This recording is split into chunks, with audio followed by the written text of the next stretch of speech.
Hello, everyone. My name is Jenny Birak, and so I'm making this on Friday, October 2nd, as promised. I wasn't able to do it earlier in the day, so I'm not sure if it will, depending on how quickly it uploads, if it will go out on Friday or Saturday. So hello, everyone. How are you? I feel like I should mention, that of course I'm sending blessings and wishes for speedy recovery to Donald Trump and his wife and all of those who have been newly diagnosed that were, exposed there wherever they were exposed. But I know there have been a lot of people diagnosed today. So yeah, sending them, wishing them well, and sending blessings and harmony their way. So today we're going to do the much anticipated twin flame reading. So for all of you who have seen this before, have heard me talk about this, I apologize. But I feel like I would be remiss if I just skipped over it and went into the reading. So years ago, before I knew what I was seeing, I was shown an example of what happens when we come to be, at our inception. And so for me, that happened on the planet Arcturus. And what I was shown was that it was like a pair of hands, but they were invisible. But I had the sense that there were like hands. I'm not sure what we would call them where I was, but what I saw was that the energy comes together like at our who we are and our at our core. Our vibration is color, and so I saw a lot of colors moving together very quickly. Lights. Everybody's lights have like the white light, silver, gold. I'm listening to Metatron. And mine were, and I'm sure that it has something to do with Arcturus. There was a lot of green and blue and yellow, and they were swirling. And these lights were all moving inside of, the best way to describe it was an amniotic sac. It was an oval. And the lights were just moving very quickly inside the oval. And right when the oval came to be, like right when it became unified, a unit is what he's saying.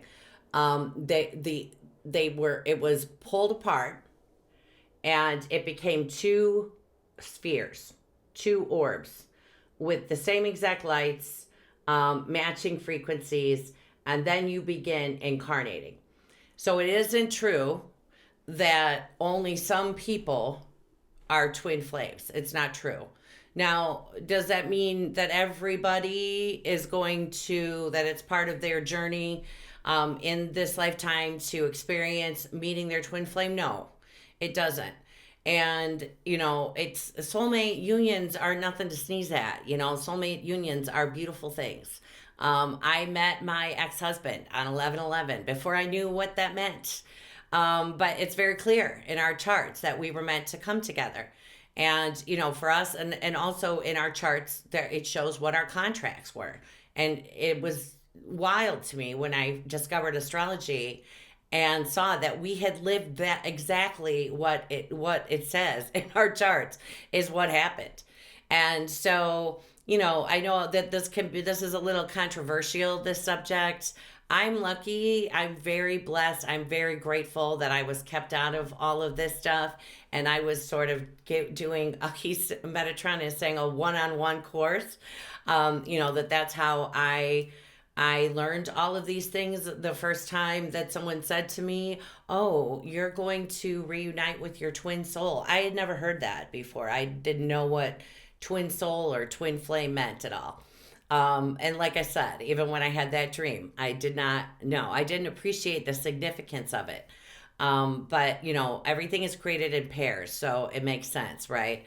And we meet up with soulmates that match our vibration. And if you are on the journey, on the path of discovering and reunification with the twin soul, then you'll get a tap. Something will happen that tells you that this is your story. I've mentioned more than once that Metatron woke me up one morning at 5:30 a.m. and on my wall, the wall that was across from me, was an animated drawing of it was actually of myself and my twin flame, and his the avatar for his sun sign, which I didn't understand what any of it meant. I had no idea. But I kept laying there saying to myself, don't forget what you're seeing. Don't forget what you're seeing. But you will know. But even if you are not, this video will, we did a reading together for me to share with you guys. And there's a lot of, ways, like just forgetting the whole thing. And I mean, I really recommend to kind of put it out of your mind, especially if you have met someone and you believe that that is the twin soul, because there's just so much emphasis put on it that it's the be all end all, and it really never takes place. And if it does, it doesn't last until we are reunited with our soul. And I know nobody likes to hear that, but but it's true, because otherwise the reflection is so it's so intense that it will end up, there'll be like this burst of passion, but there's no legs, is what Metatron is saying. There's no foundation. And so it will wither away. It won't be able to last. It won't be able to maintain that level of passion. There needs to be more to it, substance. And because the reflection is so intense, if you are not completely in love with yourself and your flaws, then eventually all you're going to see in them is your own flaws. And so, it just won't end up working out. My first interaction with my person was at age 12. I was on my front porch. I think it was 12. I meant to Google when this song was popular. But for those of you who are about my age or older, there was the song "Somewhere Out There Beneath the Pale Blue Night, Someone's Thinking of Me and Loving Me Tonight." I'll put it in the oh, I meant to come up with the song. Well, maybe that is the song. Okay, they're just smiling at me. So I suppose that'll be the song. So yeah, I was on my front porch. I was looking up at the stars, and I heard a male voice say to me, "There's someone who's very far away from you right now who loves you very much, and you are both looking at the same sky." And so, but like I said, I don't know how I managed to not be asking why these things were happening to me, but, that was just sort of my life, and I didn't really think too much of it. And then the next time I had a dream, it was my first dream of a past life. I don't know if you could say it was a past life. I was not in body. I was up in the air, and the person, it was a male, and it seemed to be the very first, he's saying voyage, Metatron is saying voyage, of something like a watercraft. I mean, it was sort of like a raft, but he had managed to figure out how to make something that would steer it. And I remember that it was really exciting. I think I was feeling what he was feeling, and he looked like a Viking. I didn't believe in reincarnation, by the way, when I had that dream, but I kept zooming really close into his face and then zooming up to the sky.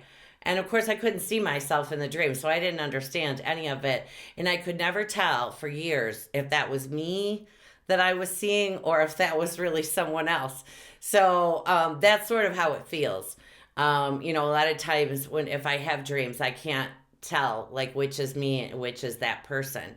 But when you're like looking to come into union, then really like coming to a place of oneness within the self is the only way that it's going to happen. Having that thrilling feeling of being in love, Mary Magdalene is saying, and really just being enraptured with yourself, with your own vibration, and filling all the holes that are spaces that are empty with pure love, with the vibration of pure love that you have for yourself, and that energy of joy then that fills the heart, that the soul then knows it's time, and she's saying gives notice to the partner, to journey forward. Okay, and that's how we meet. And the reason that I recommend to people not to be hung up with an identity, especially if it's someone, in the past, and she's saying even not so recent past, is because I have seen myself with people in various timelines, different people. One of them I was actually able to find on the planet, and because they were well known in their field, I did a chart for him. But that wasn't going to ever be in this timeline, in this time period. And so I just want to remind everyone of what Metatron had taught us. And here's my trusty Metatron's cube. So we're here. And then wherever you are with your twin soul, you're here, you're here, you're here, you're here, you're here, you're here. Okay? And at some point, when the heart is ready, when the heart is open and the vibration is joy, the amplification of joy is what Mary Magdalene is saying. So in other words, that you're sharing it. It isn't just inside. That then the timelines line up and they come in. So, I'm not sure if I've shared before that at times when I have seen that we didn't come together, like anytime we're having a timeline shift, it's not that easy for me because I feel it. And I've asked to just be really kept out of the loop anymore because it's easy to get caught up in the illusion. Because the illusion isn't just here, where we are. It's here and here and here and here and here and here. And just like Jesus was saying in the last video, in another illusion, things are completely different. So it's silly to be attached. And I'm not making light. I understand that is a significant tie. And when the result, Mary Magdalene is saying, when we meet soulmates and there are complications and there isn't a coming together, that it's painful.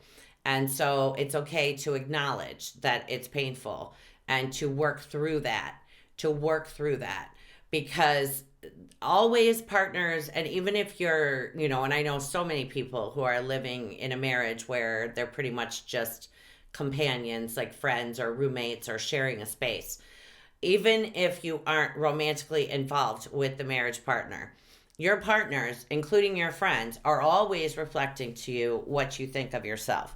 So if you feel like you're being taken for granted by someone, you're taking yourself for granted. If you feel unappreciated, then it's time to say kinder things to yourself and to treat yourself as if you're special. And always when you are, wanting to come into partnership, seeing yourself as the prize, not like someone who needs to go and chase after someone. Because when you're really in that place of reunification with the soul, then you understand that you're worth something and that you're worthy of someone coming to, she's saying greet you. So she's not saying chasing. That's just, another way that we show codependency is that whole runner chaser story that they do with twin flames. And I reached out years ago to someone who makes twin flame videos, actually two people. And first was a very good experience. And then the next time that we spoke, it was not a good experience at all. And I had to do a healing with it. actually twice with the other person too. I did a healing at the time with a healer who I was working with at the time. And so, Metatron and Michael told me just come to us directly instead of listening to what's out there. So I feel like they're offering that same advice and wisdom to you, is what they're saying. Because everybody's on, because, yeah, although we're here together, our journeys are independent. And so, it's good if you can glean information. I try not to get caught up in like the colors of the flames, excuse me, and that sort of thing. I don't know why I knew early on that I was a blue golden ray. So whenever I'm making videos, I have these stones close by. But I'm a blue golden ray, and I was told that many, in the majority of my YouTube audience, are also blue golden rays. Okay. So, and the gold is, like, in pottery in the ancient times, gold was used as the filler, as the fixer, the adhesive that brought things back together. So that's why they've always explained it to me about the golden part. But when I'm like walking in the woods, if he's with me, I see him as blue. I just see an energy body, and he's blue. So, and I don't like to share a whole lot about my story, because I'm very private, believe it or not. Most people don't know details about that kind of stuff. And, I know that the person is very, very private. And so I wouldn't like it if I didn't want people to know my business and then I found out that it was on YouTube. So I don't share a whole lot of my journey. So I wanted to look at the chart, and I talked about this in the video for the full moon in Aries, but I didn't show the chart. So when you look up at the top of the chart, you see that's where Chiron and the moon came together yesterday. And you see that tiny green line, that is what's called a semi-sextile. It's a 30-degree angle. And the long green lines are what's known as a quincunx. And they're significant. We call them minor aspects, but there's nothing minor about these aspects at all. So when I see Uranus with the moon and Chiron there, that tells me that there's going to be a breaking up, a separation. Eris and Mars and Black Moon Lilith are all in the middle there, and they're in a nice flow of energy to Venus. Mars and Venus are known as the divine lovers. And then you see Venus down there right next to the number 4, you guys. The Venus is the oval with the cross at the bottom. And then you see the shorter blue line reaching over, that's called a sextile, to Mercury, the asteroid Juno, who represents partners, and then the asteroid Union. And so there's something of a choice, okay? Something of a breaking up and a switching partners. And again, with astrology, things don't play out like that moment. It can play out before, it can play out after. But these are the energies, okay, that are like coming to be if they haven't already.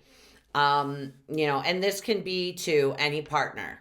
So it doesn't necessarily speak to twin flames, but I'll just tell you that Mercury and Venus and Mars are typically keys in charts of soulmates, that you can glean a lot of information from that. If you're looking for yourself, you can always Google asteroids for soulmate asteroids is a good thing to Google, because there are so many different ones. But when I look at this chart, and then at the end of October, on the 27th of October, actually I wrote this down, Mercury and Venus, Mercury will leave Scorpio and come into Libra, the sign of partnership. And Mercury will do that, and Venus will enter Libra, her sign, from Virgo. From Virgo. And Venus went into Virgo just today. So it's good that we're doing the video today, because, Venus in Virgo is very practical. She wants to make sure that everything is just so, and she makes sure that she's looking at it without so much emotion attached. She's practical when she's in Virgo. So when Mercury and Venus both enter that sign, it's within 7 minutes of each other, which is really like, that's not normal. That's not a typical thing. You know, that one planet enters the sign from coming from the next sign, Scorpio, and then the other enters from another way. So that's significant too. And then the new moon that we have coming up and the full moon again, there's significant things happening with those moons that made me think that this was a good time to talk about the partners. So if you're looking, like if you're in a partnership and you're questioning, or you know, maybe there's been talk of a breakup, I want to mention that on the 7th and 8th of October, Mercury will oppose Uranus, which is something of change. Can come about quick. It can be shocking. Could be information, and just like for the planet, not just specifically for reunification or reunion, but just overall. You know, that's going to be something on October 7th, 8th with Mercury opposing Uranus. Some news will come out.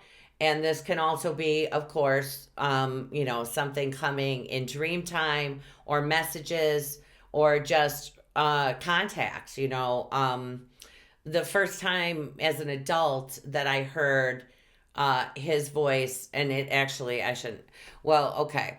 The person that I told you I thought I had seen myself with, I found out who they were.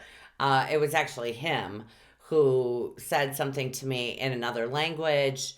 It was really oogie googie. It came into my right ear, clear as a bell, as if a man was sitting next to me. And I went, hello? Hello? Like, I didn't know what was going on. So it's funny now, but that was years ago. And then I did start interacting with him, but I just would caution, because of the heartache that I went through in doing that. I would just caution to ask, your soul to create a space for the two of you to join energies in the heart space. Okay? And that's what Mary Magdalene is saying. Because just talking to the energy, and I know quite a few people have had this experience, that you're getting the human or the perception, that the ego perception of, she's saying the schedule and how exactly things are going to work out. And typically that's not going to be true. So I want to mention that to all of you. October 11th, then, just after he opposes Mercury, on the 11th, he will sextile Venus. So there's something of a choice being offered. So a lot of stuff going on with relationships this month. It doesn't necessarily mean romantic relationships either. And then after he has this conversation with Venus, he begins to slow down and he starts moving back. So then on the 14th of October, he again will oppose Uranus. So something coming to mind. I mean, it could be like a genius idea or news of a move, some kind of movement, Mercury too. And then I'm sorry, you guys. I'm sorry. On the 14th of October is when he moves back. And then it's the 20th that he is going to oppose Uranus for the second time. And then on the 17th, 18th of November is when he's going to have the third and final opposition to Uranus. So, just know that moving forward, a lot of news, a lot of stuff going on, but also relating to partners on a personal level. And so really be open to hearing messages. And I probably will, I'll see, they just stopped me from saying what I was going to say. But if time allows, is what they're saying, I will make a healing meditation video in relation to the twin flame journey, is what they're saying. So I'm just going to go with what they're saying, since I don't really know what my schedule is going to be. Okay, so I used Denise Jarvie's deck, The Secret Language of Light, Transmissions from Your Soul. I love this deck. It's so pretty. It's actually these colors. too, that pearly iridescent white light. So I like that.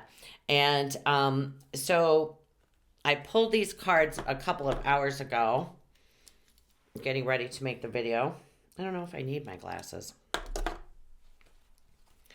So I'm going to hold the cards up while and they also, okay, so they're asking me to, again, tell everybody that this does not pertain solely, and the messages are not just about twin flame union or soulmate union. That there's information and wisdom to glean from the cards, regardless of whether you're into this type of thing or not, is what Mary Magdalene is saying. Okay, so manifestation. You will attract what you give your focus to. You are about to experience something you have longed for. You may not see any evidence yet, but don't be disheartened. Instead, be still and align with your soul. Soon you will be inspired to take a step forward where you will meet your dreams and desires. Fall in love with the unknown, and the path of the known will materialize. You create your life through how you feel and what you think. When you change your beliefs, your life changes to match it. First, you must be aware of how you feel in the present. Practice focusing on what makes your heart sing, not shrink. The time just before manifestation is an opportunity to change any story from your past, present, or future. Your perception is alerting, so you can see in a new light. Everything is created twice. Firstly, in the vibrational realm, perceived as imagination, feeling of dreaming, and then in the physical world as manifested objects. Enjoy the journey to all you are manifesting, and your desires will arrive sooner. This is the nature of creation. And so, what she was talking to me about while I was reading that was imagining yourself with a partner, and how does that feel? How do the two of you interact? How comfortable or uncomfortable are you?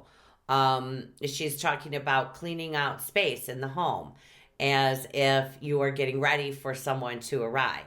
So I'm not sure who she's speaking to, but I saw it looked like one of you for sure she's talking about, because I saw a room being cleaned out. Okay, and then grounding. Circumstances have affected your energy. You may be feeling disconnected, scattered, or overwhelmed. You may be bumping into things or forgetting if you locked the door or turned off the iron when you left home. Stop whatever you are doing and breathe. Let yourself be here. Call your dispersed energy back to your heart. Imagine any imbalanced or excess energy flowing into the earth, and feel the calmness of nature in exchange.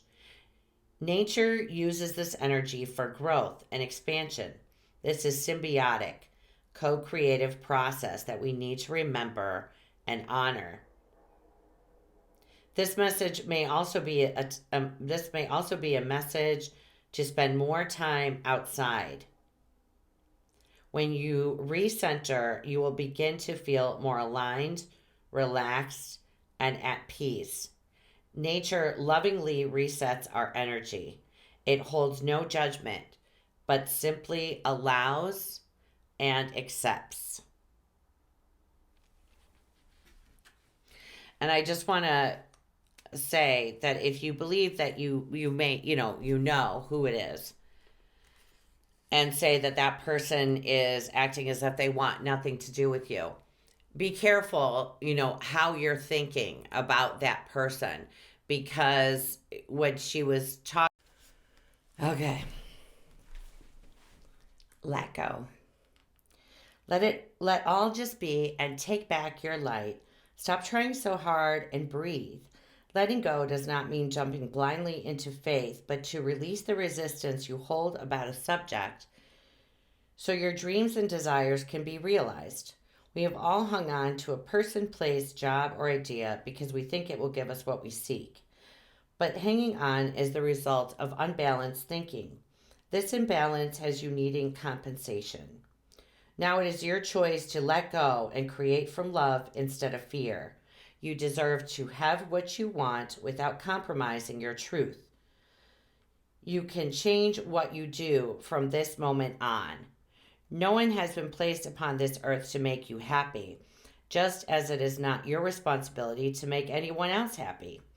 Free yourself and everyone else of the idea that we must please others to be loved. You are love and you are loved, no matter what has happened in your or another's life. Yeah, and letting go of who we believe it opens the door for the actual person. It'll be the same vibration or what's matching your vibration. And, a lot of times we believe it is a person because they are so similar, or we're seeing, it's something from another timeline. So that's what she was talking to me about as we were going over the cards, was letting go of who we think it could be. Joy. If a thought does not give you joy, then search for one that does. Thank that thought for showing you where you weren't feeling joyful, and then reach for a pleasant thought. You can empower yourself by choosing joyful thoughts. You will disempower yourself by choosing sad thoughts. What will you choose today? There is almost always something to make you feel at ease in every situation. Try reaching for a joyous thought right now. Look around your house at what gives you joy. Turn toward the joy in your life. If you can't find it outside, go within. Go within and create inner joy. One of the most worthwhile things that you can do for your physical and mental well-being is to spend time in play. Open your heart to allow blissful inspiration to direct your actions, and you will give without expectation. Joy is your natural state of being, and now is the time to honor it.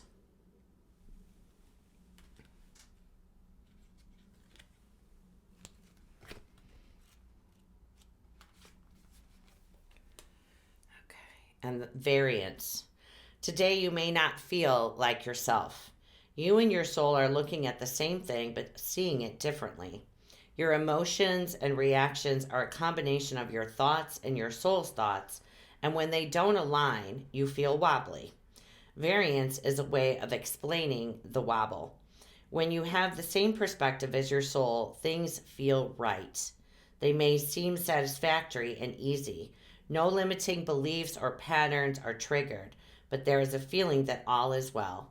Your soul will never join you in judgment, blame, or hurt, because it is not the truth of you. It is not the perspective of love. How you feel reveals how aligned you are with your soul. If you're experiencing something that doesn't feel quite right, take a breath and come back to your center. You will begin to feel better, inspired to navigate your inner radar, and ready to receive your soul's transmissions.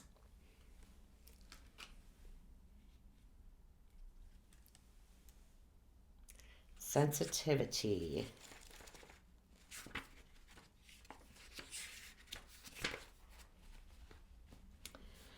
You are becoming more sensitive to the energy and vibrations that precede all physical creation.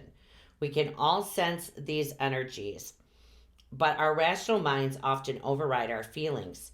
Sense beyond what you see with your eyes and hear in your mind. Trust your heart will bring you the most up-to-date information through your senses. When we are open to sensing and feeling love, it means we are also... Hang on one second. Don't let old stories determine what you think and feel. There is no hiding behind words.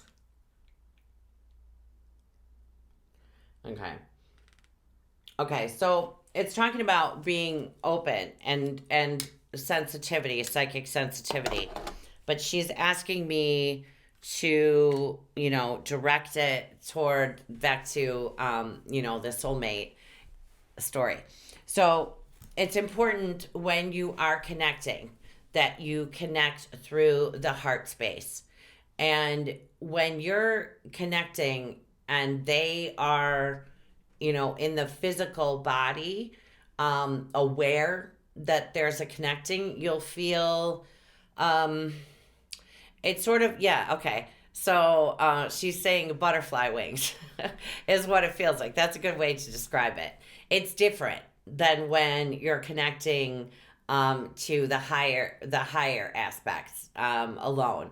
There is a different sensation and a different feeling when that comes about. And she's talking about men becoming during this period and moving forward. She's saying that men are going to be more open to listening to their heart.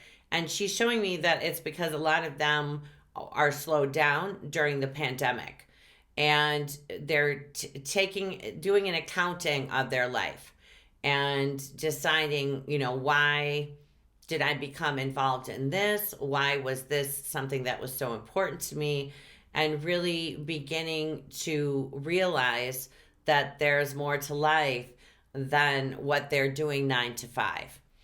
And, I want to say too, and this is something that they'd spoken to me about a while ago, and as men, they're committed to being responsible for their spouse a lot of the time. Well, I don't know anyone that I've done a healing with, a man or a woman, who didn't have that financial obligation tie.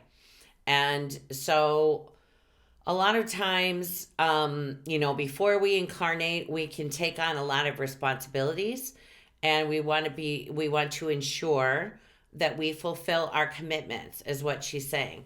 And so we end up with becoming tied together through chains of obligation. And that creates resentment. Anytime that there's I have to do this, then there is a resentment there.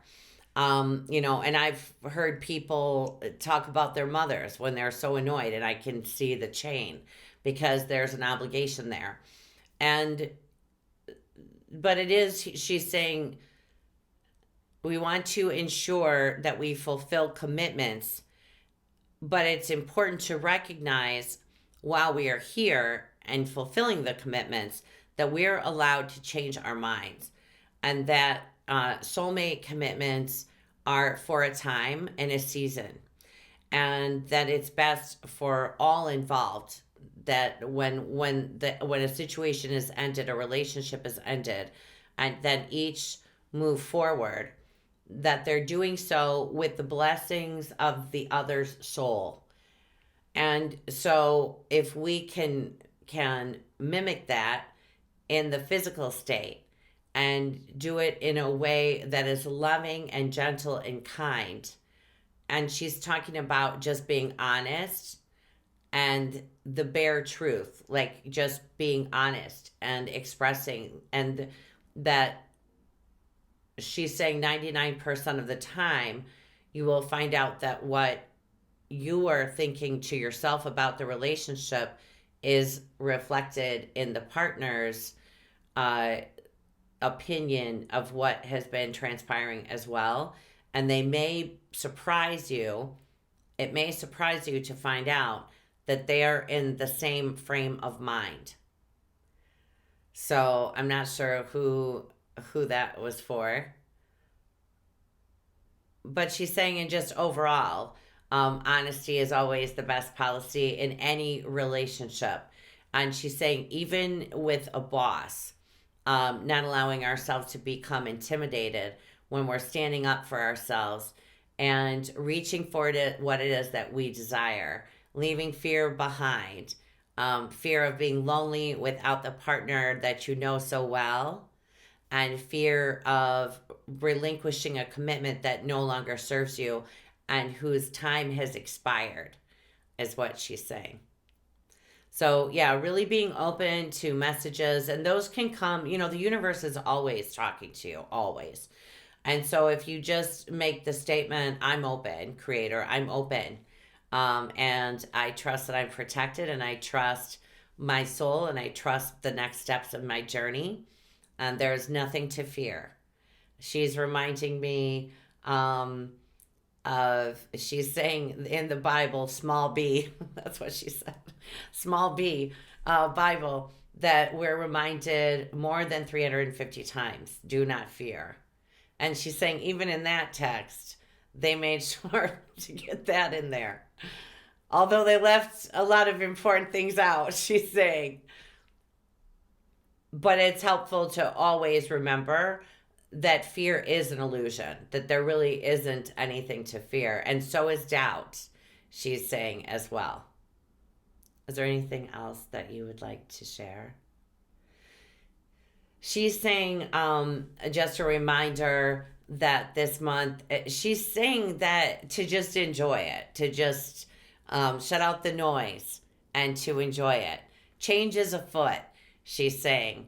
Exciting change that will reverberate throughout time, she's saying. So, yeah, exciting. All right, guys, we got a big, nice new moon coming up this month. It's with the fixed star Spica, which is where Arcturus is. So that will be our new moon in Libra. And then, of course, we have the full moon coming in Scorpio, or in Taurus. In Taurus, that will be with Uranus. So big stuff coming up. All right, everybody, sending you all so much love and take care of yourselves. Okay, bye-bye.